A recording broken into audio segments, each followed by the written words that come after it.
We're back, people. I've missed you. How are you? You're looking good. Who am I kidding? I can't see you. I'm so glad you're here. My name is Brad Montgomery. Welcome to Successful, Interesting, and Awesome. It's the podcast where we interview people who are, at least one of those things. But today, it will not surprise you. We have the hat trick. This is a guy I have known for some time through my connections in the speaking world. But not only is he really interesting, not only does he have this super unique niche in my world, but he's just one of the nicest guys in the world. And he's one of those guys that I've gone to for advice about everything from like how to write a headline to what's a website. And we've been friends forever. And when I said, Alan, would you join me and talk about your world? He was so quick to say yes. And I'm so glad for you to meet him. Please say hi from your computer screen. We got Alan Berg, CSP. Hey, Brad, thanks for inviting me.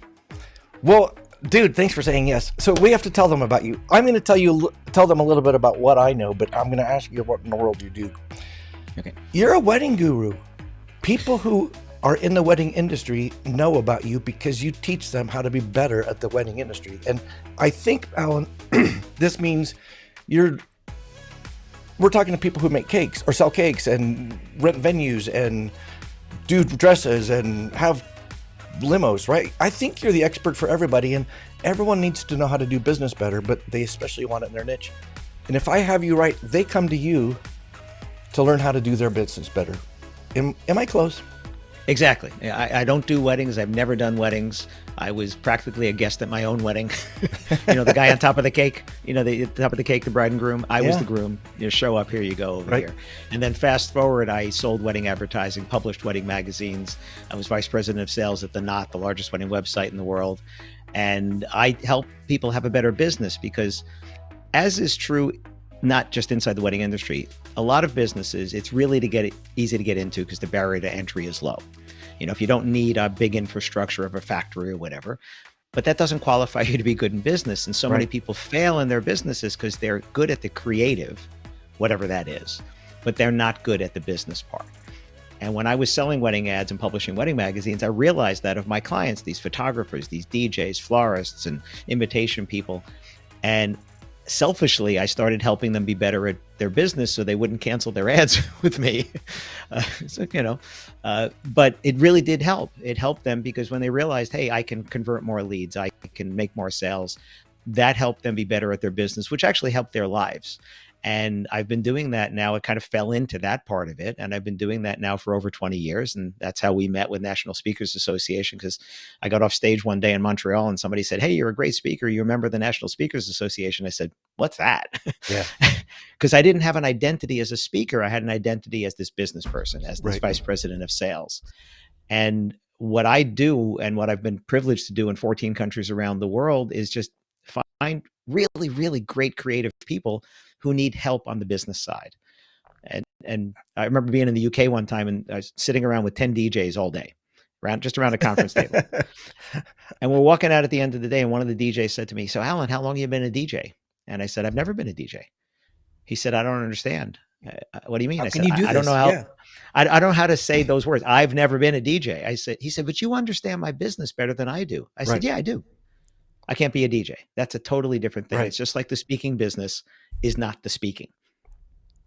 Well, I picture myself as new in my business. So I started out as a magician and trying to figure that out till I transitioned to speaking. And I picture someone just like me who's a photographer or a DJ lost, and then they suddenly find you and you're like, it's not that hard. Listen, you do this and then you do that and then you got to do this and you got to think differently. I would think you would be such a relief if I'm a new photographer, good at my craft, but not great at getting clients. You would be like a gift. Well, I was just on a Zoom call recently. So through one of my clients, they have this thing called Fellowship for Change, which is people 1 to 3 years in business with a kind of a mentoring program. And I'm on this call, and this photographer just said, I love photography. I hate sales. And I started thinking, well, I was working on a new sales book. My most popular book is called Shut Up and Sell More Weddings and Events, which really could be Shut Up and Sell More Anything, because you don't learn anything when you're talking. You only learn when you're listening. And I started writing a new book, which was going to be kind of a book for people who hate sales. But I said, nah, that's kind of too limiting. But it was because of him, because of what he said, that sparked me to say, what else do I need to put into this book? Sales is not a dirty word. If you think about everything that's around us in where Right. you are and where I am, your glasses, my glasses, sales were involved. Right. But an idea had to happen first. So somebody who says, I have an idea for red glasses, great. But if you don't sell them, that's a hobby. Right. And that's why what I talk about could easily be to the plumbers, to the dog walkers, to the, anybody. I just happened to choose this niche because I was in it. And what I learned through the speaking world is by narrowing that niche, I elevate my expertise. So there's other people who could say exactly what I say, but they don't have my lingo. They don't know the words to say. So if I'm at a bridal shop and I'm talking about, it's not about the bodice or the décolletage, those are phrases I shouldn't know, but I do. And then if I go to the videographers, I'm talking about nonlinear editing, and I shouldn't know that either, but I've been doing this so long that I do. And that's I'm sorry. Were you talking? I just heard the word bodice and décolletage. And then everything just right after that. Noise, just noise after that. Well, can we just backtrack a little bit and talk about the wedding industry? I think all of us know a little bit about the wedding industry because we've been to weddings, just like we know what school teachers do because we've been in class. But it's massive, right? And is there some way you can give us a hint about what you're dealing with? Because this isn't a little tiny, we're throwing a party thing. No, and when you mentioned the school teacher thing, we know what we see that a school teacher does. We don't know what we don't see. We don't see the lesson plans, and we don't see all of the work they do outside of it. So think about this: the last time you went to a wedding, you showed up at a venue, and the tables were set. Right? There was glassware, there was silverware, there were salt and pepper shakers, there was lighting going on, there was music happening, there were flowers on the tables, people were wearing clothing. All of that had to happen, which meant all of that had to happen before. The average wedding in the US has 12 to 14 different services.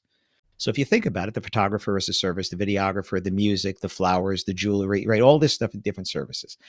Some of them take an inordinate amount of time before the event happens to make it happen. So the florist doesn't wake up that morning and say, I wonder what I should make for today's wedding. Right? They had to plan it, order it, do all that. The chef had to plan it, order it, prep it, all that kind of stuff. In the US, actually in the world, there is no law that says you need to throw a party when you get married. There's no law. There's a law that says you need to have a license, someone who can legally perform that ceremony, file the license. There you go. Do you want to get married? Go to Vegas, right? Just go drive through. You don't even have to get out of your car. Just drive through. Elvis. Right. You can get married. Getting married is the easy part, right? The reception is now saying, and I heard this from a celebrity wedding planner. He actually is the guy, Colin Cowie, who did J-Lo and Ben Affleck's latest reception. He did Seinfeld's. And I heard him say 20 years ago that the party is your first chance as a married couple to host a party for your friends and family, because we don't have to do that part, right? There's no law that says you have to do that, but we spend $50 to $60 billion a year just in the United States on about 2.2 million weddings. Not this year. This is an unusual year because all the backup with COVID. It's about 2.6 million. And the reason that we do that is people who are getting married don't say, hey, this wedding's going to be good, but wait till my next one. That one's going to be better, right? Well, if they are saying that, that's a bad sign. It's a bad sign. It's a bad sign. Listen, my parents were married 1 month shy of 65 years when my mom passed. My in-laws, 63 years when my father-in-law passed. My wife and I, 39 years. We didn't go into this saying, well, if this one doesn't work out, we'll do it better next time. Right. So the reason you throw a party is because you don't think you're ever going to do this again. You think this is one and done, and please come and celebrate our marriage. That's what you're trying to do. And those 12 to 14 services are based on priorities, just like anything else in life, right? It's based on priorities. You have your glasses, I have my glasses. We have many places we can go for glasses. We choose where to go based on whatever our priorities are. Style, quality, we like the people there, whatever it is. So with a wedding, it's the same thing. The average wedding in the US is about $30,000. Now, not in New York City, that's way more, but not in Alabama, it's way less, right? So, but that's average. And I've told people, if you want average results, that doesn't mean bad. just average results, it's going to be nice. It's about $30,000. If you want above average results, you're going to choose your priorities. Is it the shoes? You want Christian Louboutin shoes for $1,000? Do you want a Vera Wang dress for $8,000? Wait, Right? Alan, I got to stop you. 30 grand is average? Again, an average being just that. If you take the 2.2 million weddings in the United States, 30 Right. grand is an average, which means some people are spending 5 and 10, right? And some people are spending way more. In New York City, the average is probably 80,000 or more. And there's many weddings happening for 6 and 7 figures, and there's weddings happening, for Elvis. Right. Right. In the Right? hundreds. The Taco Bell in Las Vegas pre-COVID had expanded their building because they had done 60 something weddings. The Taco Bell. Wait, right? Wait. They created a space to get married in Taco Bell? Yeah, because they were doing so many weddings. The Stratosphere, the tower in Vegas, they have the rides up there. One year when I was with the Knot, we were doing a scavenger hunt. And you had to go to all these different places, and there was somebody with a deck of cards, and you take a card and you make your hand when you get back. So we get up to the Stratosphere, we get our card, and 2 of our people wanted to go on one of the rides. And the ride is 8 seats. That's four sets of 2 facing each other. It goes off the building on this claw and it spins around. Okay. Terrifying. 800 feet. Yeah. And we're waiting like, why can't we go? What's happening? Why aren't they going? The ride operator was marrying a couple. We had to wait for him to perform the ceremony so that they could get on the ride and then do that. So at the ride operator in Vegas, I mean, what did that cost? Right? It cost them, $100 or whatever it is. Right. I'm picturing them handing a note card to some high school kid going, read this. Yeah. And there's Vegas for you. So the part about getting married is actually, I'll give you a good one. I have a client, the axe throwing places, throw the hatchets. Yeah. Right? So By the way, to check surprisingly difficult. Just saying, surprisingly difficult. Absolutely. So we had gone once with our friends near them, and then a place opened up, franchise of the same company by us. So we decided to go over here. I'm checking in, and the guy looks at my name thing, and he goes, "Are you the Alan Berg from the wedding industry?" I said, "Yeah. How do you know?" He said, "Well, I saw a webinar you did the other day." I said, "Why? You're an axe throwing place. Why?" I said, "Oh, you must do bachelorette parties. That would make sense, right? Because it's actually BYOB at the axe throwing place." Yeah, what could go wrong? BYOB, and here's an axe. And here's an axe. But they actually started doing weddings, like actual full weddings at the axe throwing place. He said, "We moved the furniture away. Here's the aisle." I said, "I now pronounce you man and wife. You may now throw the axe." I mean, is that how it goes? He said, "Kind of." But they had a back room, which I didn't see, and there's more room there. I just spoke for the franchisees of Stumpy's Hatchet House about selling more events because why not? And that you want a non-traditional space to get married? You want your friends to remember your wedding? Yep, we went to Stumpy's Hatchet House and got married. All right, crazy. Well, let me ask you a question, not about the business of weddings, but just the Alan Berg take on weddings. And here's the backstory. I went to 2 weddings this summer, and they were both, I think we can say, over the top. I mean, just every detail was there, very expensive, clearly. It was sort of, as a 56-year-old guy who's been married for 30 years, it was like, oh my God, what? What do you ever, at what point is it too much? Because it seems like the wedding industry has gone crazy. You mentioned you don't have to throw a party to get married. Mm-hmm. Why, what's going on? Is this like trying to outdo the Joneses? Or like, why is it so fancy? Well, there's a little bit of that. So some people do it because they can, right? They just have the money. Which makes sense. If you're Bill Gates, why not? Right. But then at the same point, there are people that have a lot of money that say, you know what, that's not that important. This is not a thing to do.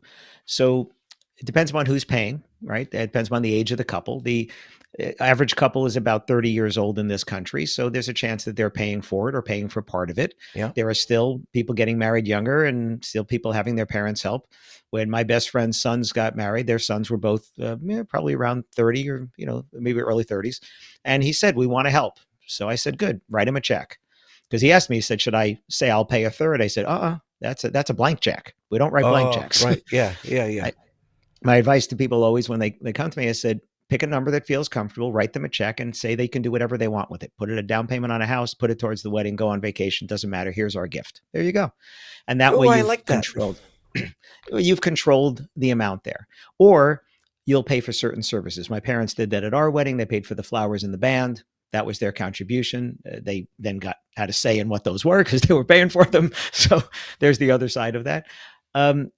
So the weddings that are over the top, and again, this is a perspective thing because you, having been to other weddings or imagining what a wedding is, and we also watch movies and we see weddings and we see stuff like that. And when you say over the top, what you're saying is that there were things there that didn't need to be there. They were a little excessive. It was too much distraction from whatever it is you're supposed to be focusing on.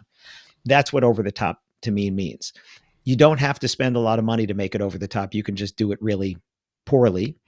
You can also not understand that this was not about you, the couple. This was about your guests. And that over the top now means the guests are saying, what is all this stuff for? When the couple's like, oh my gosh, look at all this. And everybody's like, yeah, why?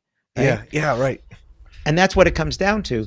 I was at a wedding of someone who founded one of the biggest wedding websites in the world. And it was 4 days because he's of Indian descent and his wife is not. And I thought, this is going to be over the top. And it wasn't. It was tastefully done. It was nice details. It wasn't excessive. And I was really impressed with someone who could have easily gone crazy with this. Right. That was a nice touch. Like it was in Charlottesville, Virginia, so wine country down there. So your name card, it was a wine cork with your name card stuck into it. That was a nice little touch. It wasn't some big fancy thing that somebody bought. If you understand that if you were throwing a party for your friends, you would serve the food they like to eat, the drinks they like to drink, and play the music they like to hear. So start there, right? Just start there. I've been to the over-the-top weddings. I've been to simple, the fun, not funniest. One that really surprised me is I went to the wedding of a wedding DJ. Oh. And there were 7 or 8 other DJs there. And I was expecting this to be a DJ party, right? Crazy DJ party. The most laid-back, chill wedding I've ever been to. It was crazy. And in a good way, crazy, because I got to, had, like the wedding couple will come by. Hi, Brad, your wife. Thank you so much for coming. Right? You get the envelope, boom, you go. My wife and I talked to this wedding couple 4 or 5 times that night, but I mean, talk to them, not like, hi, how you doing? And get out of here. We actually had conversations with them. Wow, never do that at a wedding. That doesn't happen, yeah. Yeah, and it was really all about, it represented them very well. And the DJ who was DJing, he said, I would have had the dance floor filled with sweaty people an hour already, but they don't want it. They wanted it to be laid back. They brought in a guy who was like a Michael Bublé, Tony Bennett kind of a singer. He was phenomenal. It's actually funny because I said to the DJ, I said, that guy's really good. He goes, yeah, and he's a jerk. I said, oh, he knows he's really good. so he's a jerk. But that's what they wanted. They live in Pennsylvania, but they love New York City, any chance to go in. So it was this New York City theme. And it so represented them. And this was not an expensive wedding, and probably one of the most enjoyable weddings I've ever been to, because it really, really represented them. And it was very comfortable. It wasn't about, hey, everybody get out of here on the dance floor. That's not what they wanted. When we got married 30 years ago-ish, almost 30, I think by today's standards, not so big, but it felt kind of big then. And afterwards, after the dust settled, our priorities changed. We realized, what was really important was standing up in front of people, and saying, I picked this person, like I'm serious. And then having some booze, that was really fun. Having something to dance to, that was really fun. Food was good, but it could have been a potluck. Really, it just didn't matter. Right. It was that being together and saying, I'm picking this person publicly. I'm just saying it out loud. That's the point that gets missed. And I had an opportunity for the first time ever to speak at a bridal fair, like a wedding fair, a bridal show. And I spoke to the couples for the first time. And I told them, I said, there's 2 parts to your day. And the first part of the day is you're getting married. Pay attention to that. Write your own vows. Have everybody focused on you for that point. We didn't have that. We had a rabbi and a minister. The minister made us come to his office and talk to him. The rabbi said, what day and time do you want me to show up? and it was kind of a standard, they went back and forth, but it was kind of a standard, do you love, honor, cherish, whatever. And it wasn't, looking back on it, it wasn't anything personal. And I was 23 years old. We didn't know what we know now. I just interviewed somebody on my podcast, the Wedding Business Solutions podcast, whose business, he was a political speechwriter, but now he writes vows and speeches. That's actually his company name, Vows and Speeches. So he helps the people that are giving speeches like best men and fathers and mothers and stuff like that to give a better speech so you don't get a disaster. And he also helps the couples write vows, but he also helps people who ask their friend to officiate, because that's pretty big these days, how to actually officiate a ceremony and how to write a personalized Right. ceremony, because they're going to be speaking for a while there and you don't want them just winging it. So it was an interesting business because that is Yeah, such a fascinating. focus right now. And I love the idea that there's somebody who's coaching these people because they really need that help. We've all been to places where the wedding speeches have gone just off the rails. But come on, those are so Yeah. entertaining. Those Well, are those you kind of want that. You kind of want and it as a that's where the guest. open bar comes in, Yeah. right? The open bar helps. The open bar helps. I do have a lot of friends in Salt Lake City, and they have both dry weddings and not. And when you have some of the dry weddings and there's a lot of speeches going on, it can just drag on and on and on because it's just another speech and another speech and another speech. So the ceremony really is the important part, and the other part, I told him, I said, the second part is not about you. The second part is make sure these people who came to watch the first part have a great time. And that's why we're spending the money. When my best friend's son called to say they were engaged, he lives in Brooklyn, New York, and he said, "How much does it cost to get married?" And I said, "In Brooklyn, I guess about $100." He said, $100 a person? I said, "No, about $100. Take a Uber to City Hall, get your license, get married. You might have money for a slice of pizza left over when you're done. It's about $100. You're married. Right. That's it. People do it all the time. People fly. Well, I call it BC, before COVID. People flew in from all over the world to get married in New York City, right? And then they want to go to the Empire State Building, or that's what they want to do. And they're married. They're married. No party, right? Right. Go into Times Square, pick a restaurant, go to dinner, right? You're good. That's what it takes. But what's really interesting about discretionary spending in this country, right? There's a lot of things that people spend money on that they don't have to spend money on. Yeah. Weddings are one of those things, but it's because you feel, again, that it's this, hopefully, once in a lifetime, or if it's not your first time, it's the last time that you're going to do this. That's what we did. It was, again, 39 years ago, and it, I didn't put a lot of thought into it, really, because it wasn't my wedding. I know if only we knew. It's just impossible. It's impossible because you can't be as smart as a grown up and be getting married at 22 or whatever. Yeah. But the people getting married now at 30 have probably been to a lot of weddings, have experienced some things. And when I'm teaching sales, I always say, ask them what they've experienced. What have you seen at other weddings that you really liked and want to do at yours? And what have you seen that you don't like? And that's a basic, sales thing. What experience does your customer have buying whatever it is that you sell? Whatever it is you sell, right? How many people would come for consulting services have never hired a consultant before? How many people who are going to a chiropractor have never been to a chiropractor before, right? So, do you know what to ask? Right. Probably not. Yeah, they don't. They don't. And it's up to the provider, the salesperson, whoever it is, because, doctors in some cases are salespeople too, to be asking better questions, because people, aren't always forthcoming. I'm unusually frank with my doctors. It surprises them sometimes that I will say things because you can't help me if you don't know. So I want to say this is what's going on there. And sometimes they're like, "Oh, that is very straightforward. Thank you for telling me that," instead of me having to pull teeth, unless it's the dentist. They don't do that. Well, let me stop you. That's you and I are identical twins that way, where I'm super open with doctors, and I don't. You don't need to warm me up. I want to get to it because I feel like I'm trying to get something out of them, and my kids who are now grown just kill me because they've got this thing, and I said, "Well, what did they say about this?" Oh, I didn't ask them. But that's why you went. Right, This is right. It's hard to be a grown up. Well, it's also, we birthed these people, and in some ways they're very much like us. In some ways they're not like us. I have two sons. One's a financial analyst. One's a graphic designer. I mean, talk about two brains that just don't function the same way. When they're buying cars, my younger son, graphic designer, 4 times now, he's found a car someplace online. We go see it, drive it, come home with it.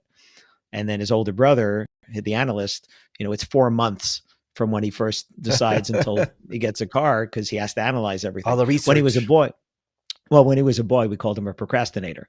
And then he grew up to be an analyst, which is a professional procrastinator. So right. He's a thoughtful kid. He is. My wife bought him one of those little pieces of wood with a sign on it, and it said, "Wait a minute while I overthink this." Yeah, that's him.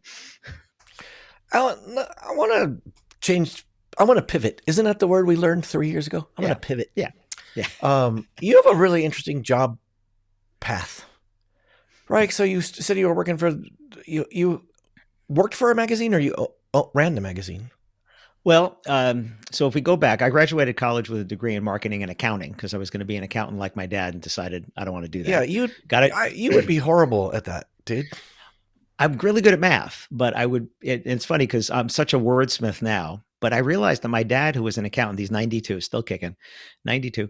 He was always the guy helping me with words, even though he was an accountant and a math guy. But if I look back, cover letters I needed to write and essays and stuff, my mom helped, but my dad was really good with words. But I always thought of him as a math guy. Well, I went into advertising, got a job with Young and Rubicam, largest ad agency in the country. Hated it because I didn't learn anything about advertising. Because when you're new, you're, as I remember, in the basement, chained to a desk with a windowless room, making minimum wage. Left. This is how bad you're getting paid. I left to go into retail as assistant manager. And when they were interviewing me, they said, "Why do you want this job? Like, you're a magna cum laude college graduate in marketing." I said, "Honestly, you pay 50% more than I'm making now. Retail paid 50% more than I was making." What That were it you? was bad. What were you doing in what retail? What were you selling? Consumers distributing a catalog showroom. Remember Service Merchandise? Yeah, And so Consumers Distributing was their competitor, where you went in with the catalog and you circled the thing that you wanted. And so they yeah. hired me as I had never worked in a store, like never. My wife, since she could work, was working in retail. I had never worked in a store. So they hired me as assistant manager. 6 weeks later, I'm managing this store, $3 million a year business, managing this store. I had no experience in retail before that, but it was a great lesson because the person that hired me, not my resume. And I've always tried to pay that forward, that she hired the potential in me, not what it said on that piece of paper that I had done, because our resumes are just a list of what we've been able to do because someone gave us a chance to do it. So I've always tried to pay that forward, that what is it in this person that I'm looking for, not what is on the paper. Right. And I've hired some people that, quite frankly, the person became my number 2 sales rep when I was at the Knot, was selling mattresses when I hired her for advertising sales. But there was something there. And I said, you know what, if I had gotten more good resumes in that pile, you probably never would have gotten a look. But fortunately for her, we didn't get that many. And I'm going through them going, mattress sales, that's not easy, right? I need somebody who can sell, who's persistent, right? These are the qualities I needed. Right. And she became my number 2 rep. Also a good friend now, but became my number 2 rep. So I was doing that. And then my friend's father had a used car dealership ever since I knew him. And when Lee Iacocca was trying to get Chrysler out of the hole, they opened a Chrysler franchise. And a year later, we're like 21 years old. My friend calls me up. I'm at Consumers Distributing. And he said, "Hey, we're doing really well. We need another salesman. You want to sell cars?" I was like, cool. Apparently Of that was course the I interview. do. That was the interview. I always loved cars, right? And I was hanging Right. out the used car lot. Let's do it. So I started selling Chrysler cars. And in a short story, I did that for 6 years. I was one of the top 50 Chrysler salesmen in the United States. They had competitions for product knowledge. The first year ever they had the competition, I won. The second year they had it, I won. The third year they had it, I won. The fourth year they had it, I won. And then I went into management at a Honda dealership and hated it. Mm. Hated it. When you buy a car, you have to go see the other person afterwards. Yeah, the The bad guy. hammer in the back. The bad guy. I hated it. I felt no integrity. I felt dirty. I had to sell you. Now I was not helping you buy. I helped you buy a car. And now I was selling you things because that was my job, is to sell you things. And imagine that the Honda Accord was the most reliable car in America, like every year. And I have to sell you the extended warranty. And I have to sell you body side molding and pinstripes and alarms and all this stuff. And I was doing really well, but hating it. My friend called and said, "I bought this wedding magazine franchise and I want you to come work with me. I don't want it. I don't want a partner. And it's independent contractor, no salary, no draw, no minimum, no guarantee." I was making really good money. My wife is pregnant. I have a company car. I had to give back the company car. I had to go buy. I actually bought a Dodge Aries K car. Any of you know what that is? It was not high styling. K car. I forgot K about car. this. Yeah, K car. I bought it with 24,000 miles. 3 years later, it had 117,000 miles on it because I'm riding around knocking on doors. And I was selling wedding advertising. And my wife is pregnant and my son just turned 3. And I'm in this new industry, but it was sink or swim, right? You eat what you catch, like fishing. And after 5 years, we bought the franchises and published 2 wedding magazines. And then after 5 years, the franchisor wanted me to come work for them. So we pivoted again, sold the franchises back, and I had a job for the first time in 10 years because I had been Nice. self-employed for 10 years. And I became vice president of sales after a few years there. And I was their main speaker, their main sales trainer. And 11 years later, I got downsized, and it was the best thing that ever happened to me. Instead of walking off and saying, "Hey, I'm going to go do something," I got pushed off the cliff. It's like, Yeah. I literally, Brad, I walked outside and I called my wife and I told her, and I said, if I'm going to be a business consultant and a sales trainer, if I can't look in the mirror and tell that guy how to start and run a successful business, then nobody should hire me. So treat yourself like a customer. And that's what I've done for the last 11 plus years is I always treat myself like a client. What would I consult myself to do in this particular situation? And then take my advice. And we've been, hugely successful doing that. So, I practice what I preach. First of all, you're awesome. But also, there's two things that I heard. One, you're willing to work. You're willing to be the guy who knows everything about that car. But also, there's something natural. There's something innate in Alan Berg beyond the techniques and the skills and the intellect. It's just you got something, and that makes me wonder, like, how much of sales is a personality. Like, well, for Alan Berg, he kind of had it, and how much is it something you can train by listening to an Alan Berg? I think it's a little of both, because if I go back, I was a really shy kid. Which is surprising to a lot of people. The one hanging on your mother's leg, that was me. Didn't like confrontation. And as I went through life and I realized personality traits. So you ever do one of those personality forms, the disc profile or any of those kind of things? I have, but usually I just roll my eyes in the back of my head and I say, I hate this. Yeah, me too. But I had to do one. So when I sold my franchises back and went to work for the franchisor, they had us do this personality profile. And I forget whether it was the Briggs Myers, whichever one it was. And you're just circling numbers, right? Not words, right? These words apply to me. These words apply to me. And get the thing back. And it said, you often find yourself in a position of leadership, but you're not always sure how you got there. And I started rewinding my life. And now go to elementary school. And if you lined us up alphabetically, I was second. And if you lined us up by size, I was second, right? So I was always the second shortest kid in the class and second alphabetically in the class. And yet in sixth grade, the teacher made me captain of the crossing guards, right? The second shortest kid in the class. I remember that was the coolest job ever. Yeah. And I had the gold badge for the AAA, not the silver badge, because I was the captain. And then we had a schoolyard monitor because it was in New York City. So we didn't have grass. We had blacktop in the schoolyard. And the girl that he gave to be the schoolyard captain decided she didn't want to do it. And instead of giving it to somebody else, he gave it to me also, right? In sixth grade, this little punk, right? Why? I didn't think about it at the time. I just did it. And then I go through and thinking, whenever there's a void of leadership, I step in. I have to step in. I can't stand chaos, that we need to organize this. So that's just that there's a personality thing there that I need to bring this in. But then I've become a good observer. Somebody said to my wife one time, your husband's such a good listener. My wife is like, my husband? It can't be my husband. But I really, I do. You know what we're talking about here? It's different. You're married, it's different. So I pick up on things. I pick up on accents. I pick up on tone and things like that. And by learning what did or didn't work for me, such as paying it forward with the resumes, right? Being hired for a job I had no skills for, but yet somebody gave me that chance. Can I pay that forward? I just finished reading a book called Why Work Sucks. And they talk about at Best Buy how they created this thing called ROWE, ROWE, a results only work environment. And when I was VP of sales, my sales reps had a lot of autonomy because they knew what they had to achieve. And I knew they were different people. And if I said, you have to do it this way, which I hate when somebody does that to me, they would not have succeeded the way they would because they were trying to do it the way I said instead of, here we go. One of my clients asked me one time, how many phone calls a day did you require your sales reps to make? I said, I didn't. I required them to make sales, not phone calls. If I required them to make phone calls, they'd make phone calls. If I require them to make sales, they make sales. Yeah. So, and I met two of my reps recently, people that worked for me, starting like 15, 20 years ago. And we were talking about that. She said, yeah, I love the fact I had 3 kids. And you said, hey, if there's something to do at school, go, right? It's 2 PM, go. Yes. I supported people because people work for us and people work with people. Nobody buys from a company. They buy from people, and people work with people. And if they knew that I supported them, like I always said, if I was the general, I was holding the flag in front of the troops and saying, come this way. And I had 100 people that would grab that flag and say, let me hold that for you. Whereas a lot of other people are like, hey, the general's out front, let's stay back here and let him get shot, you know? Right.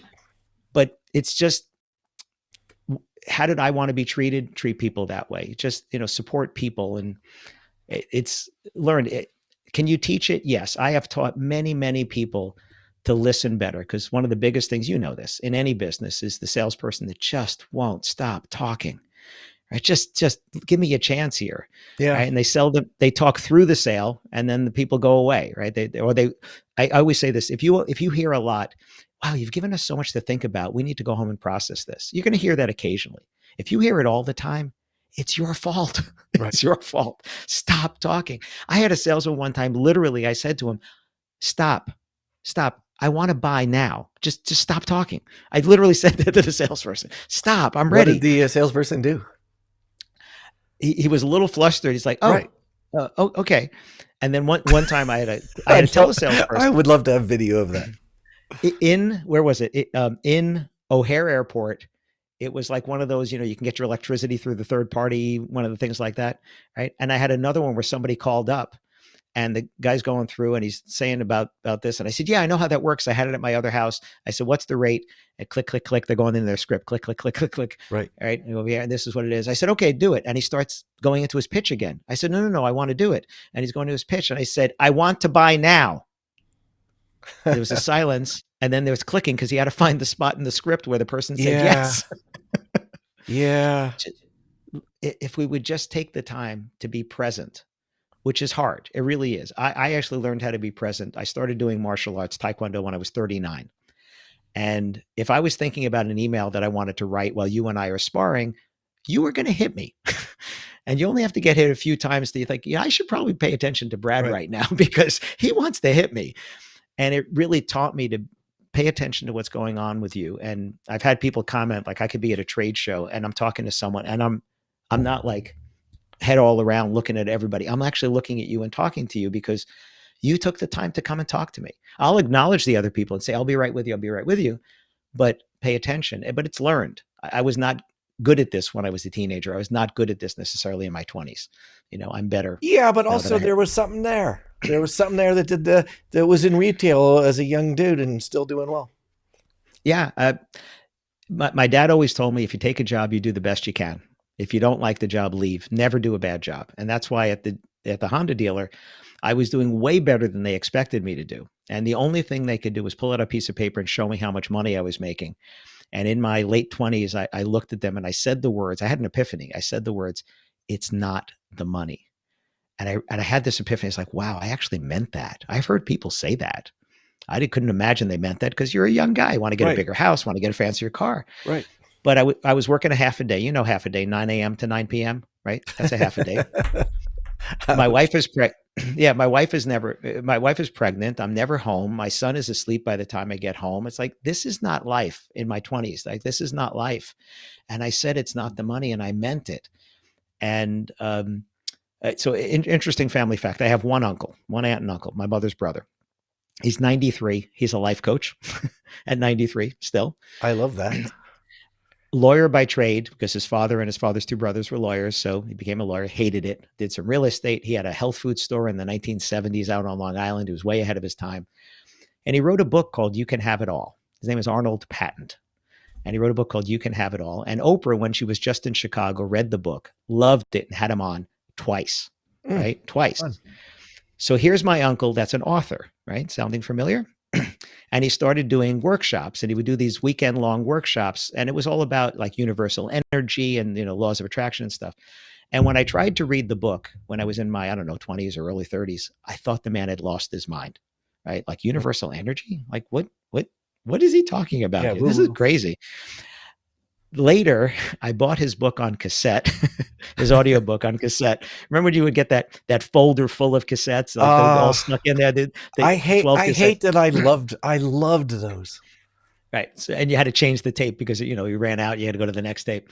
Well, I was driving around selling ads and I bought his book on cassette. I didn't tell him that I never read it the first time because I couldn't get past the first few chapters. And I put it in and I was like, oh, yeah. Like, be good and you get good, right? If you put out bad, you get bad. If you think negative thoughts, you get negative stuff. You think positive, you get positive. And not Pollyanna, but, Right. realistic positive. And and then the other thing that we learn is failure is just part of the road to success. And you have to understand your failures. And, you know, everybody's got stuff, right? I actually had something made. I know people are more listening, but Brad, I'll show you here. Where is it? It's a playing card, right? There it It's a is. playing card, Oh, but it it's the says victim card. victim. It says Yeah. victim. It is a playing card, but it says victim. But I had these made because everybody has something that they could say, woe is me about. And we both know people that wear their cards on their forehead and want everybody to know about their crap. And then there are people that have worse crap than we've ever had, and they keep their card parked away and they just go through their lives. I mean, certainly at NSA, we see a lot of people who've had lives much tougher than you and I can even imagine. And yet they're living their life and they're being the best that they can be because they decide, I'm going to Yep. keep that card. I'm going to put it away. And I've had health issues. My family has had health issues. Most people don't know about them because we don't wear our cards out, right? But what we say is, let's just live every day and let's just enjoy. I used to be a wallflower. I was a wallflower, and now I'm the guy in the middle of what's going on. And I had a boss who said to me one time, "You're always in the middle of what's going on." I said, "I learned a long time ago that the people doing are having much more fun than the people watching. Right? The person tapping their foot, leaning against the wall, is not having as much fun as the person on the dance floor. So." Be on the dance floor. Don't be afraid to look foolish. I'd rather look foolish on the dance floor than try to look cool leaning against the wall. Hold on. I got to tweet that. Be on the dance floor. Hashtag Alan Berg. Well, that would be Rob Foray. Rob Foray. So Yeah. Rob, Or hashtag I'm the most fun guy ever. Uh, I am so grateful for your time. I am going to pivot one more time. Are you ready? yeah, Boom, I'm pivoting. ready. Okay. It's still hard for me to say the word pivot without laughing. I love to close this podcast with the following question: what gives you hope? And I'm about to ask you, but I'm gonna tell you what I mean so you can think about it. Okay. As I'll stall for you. That it might mean what gives you hope is watching kids, or it might be gives you hope is something you're reading in the front page of the paper, or it might be just like that cup of coffee you had in the morning, cup of coffee with the sun on your face. Or life is confusing right now, and we're out of the pandemic, but we're not really. By the way, both those weddings I went to this summer, people, what happened? Flurry of texts afterwards. Super spreader. Yeah, there's not an event ever that we're not worried about COVID. Yet COVID's over, so figure that out.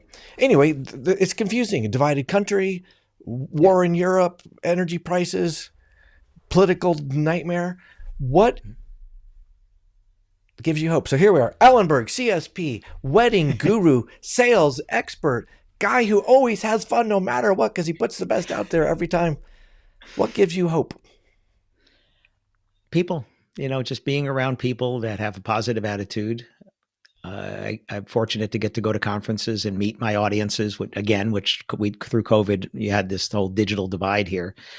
And what gives me hope is millennials and Gen Zs that I meet that are not the stereotype, that are ambitious, that are polite, that are trying to create a life for themselves and thinking back, if I only knew, then what I know now, but I have the ability to share that. I have the ability to give them some of that wisdom, which they can choose to take or not. My 92-year-old dad gives me hope. Here's a guy who did not think he'd be alive at this point because he had angina at 40 and a heart attack at 45 and a triple bypass and a single bypass and a couple of stents and hip replaced twice. And my 93-year-old uncle, who I don't know if he thought he'd be around this long either. And just seeing people going about their lives. Yeah, if I read the newspaper every day, I read the Times and the Wall Street Journal, and it's depressing. If you go to my website, you'll see that I've changed all my colors to blue and yellow because my great grandfather, I believe, was born in Kiev. I can't imagine that. We're so privileged, and I've spoken to many countries. I've visited others. I remember the first time I went to India, I'm like, I feel lucky, privileged, guilty at the same time, although I can't change where I was born, right? Warren Buffett says, I'm using his words, that he won the sperm lottery to be who he was, where he was, and to have the opportunities he did. And I'm past the midway part of my life because I'm a few years older than you, my friend. But I'm enjoying every day. Just waking up and being next to a beautiful lady that's been with me for 39 years, and looking at my sons and what they're achieving and their families. And I look at my sons and see how my father would look at me, and that's how I look at them now. You can appreciate their successes. Yeah. Keep your hands off. Got a almost 6-year-old grandson, and any moment I get to spend with him, which I don't get that much time, and a new grandpuppy, Hugo. We got a new grandpuppy also. But that gives me hope. And there's sometimes I'll take the trash out at night and I'll just look up at the stars and think how small we are. And they say that light that we're seeing left those stars millions of years ago. It's first arriving here now. And it's the sun is shining today, and I'm going to St. Lucia this weekend to speak and pinch myself and go, yeah. I think imposter syndrome also gives me hope that I'm not so full of myself that no matter what I achieve, that I can still step back and go, you're one lucky son of a gun. Yeah. Yeah. You're a good man. Thank you. I try. I do. That's part of what I try to do is just, because we're from a mixed religion couple, and people say, what did you teach your kids? I said, just to be good people. Just be good people. Be nice, be kind, be generous. Don't think about just yourself, and, enjoy your life. And that's it. You don't need to be more complicated than that. If you choose to be in a particular house of worship and put a label on it, great. And if not, just be kind. You just stole my keynote. Dude, I am so grateful for you. We started at the very beginning of the podcast saying it's called Successful, Interesting, and Awesome. And your path through your life is so interesting. And it's part of it has been hard work, and part of it I think has just been you have got a unique and fantastic way of looking and approaching the world. So I'm so glad to get to spend time with you. Well, thank you for inviting me. I love talking with you at the conferences. It's great to do this and have people listening in. I hope that you got something out of it. I have there's a red book over my shoulder called Your Attitude for Success. And I talk about health issues because my own health issues and other things through there. And it's a choice, right? It's a choice how we approach every day. It's a choice how we approach the world. And when I wish people happy birthday every day on Facebook, the message I send them is that, in life and in business, you can't help how people and things make you feel, right? But you do control how long you feel that way. So choose to be happy. It's a choice. And I like being happy. Well, I like being with you, which makes me happy. Tell us the name of your podcast, please.